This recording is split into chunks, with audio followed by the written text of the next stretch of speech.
భక్త మహాశైలారా కడప జిల్లా బద్వేల్ మండలం చింతల చెరువు గ్రామం ఇమడాపొలం నందు నిర్మించిన శ్రీ ఆంజనేయ స్వామివారి దేవస్థానం నందు హనుమాన్ జయంతి సందర్భంగా స్వస్తి శ్రీ వరోధినామన సంవత్సర వైశాఖ మాస బహుళ పక్ష దశమి తిథి అనగా 12/5/2026 మంగళవారం శ్రీ అభయాంజనేయ స్వామివారి జయంతి మహోత్సవములు నిర్వహించబడుచున్నవి. కావున భక్తులు ఈ ఉత్సవంలో పాల్గొని స్వామివారి తీర్థ ప్రసాదాలు స్వీకరించి దేవదేవుని ఆశీస్సులు పొందగలరని కోరుచున్నాము. కార్యక్రమ వివరములు 12/5/2026 మంగళవారం ఉదయం 8 గంటల నుండి స్వామివారికి పంచామృతాభిషేకము, ఆకుపూజ, సింధూరముతో అర్చన జరుగును.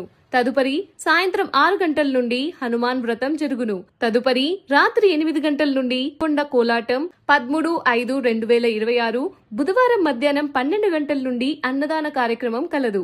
హనుమాన్ జయంతి రోజు ఎవరైతే తమలపాకులతో సింధూరంతో అర్చన చేస్తారో వారికి సకల ఐశ్వర్యాలు ప్రాప్తించి గ్రహ బాధలు తొలగి సుఖశాంతులతో జీవిస్తారు మరియు స్వామివారి అనుగ్రహం పొందగలరు. ఇట్లు గ్రామ పెద్దలు మరియు ప్రజలు చింతల చెరువు గ్రామం ఇమడాపురం పొలం బద్వేల్ మండలం కడప జిల్లా.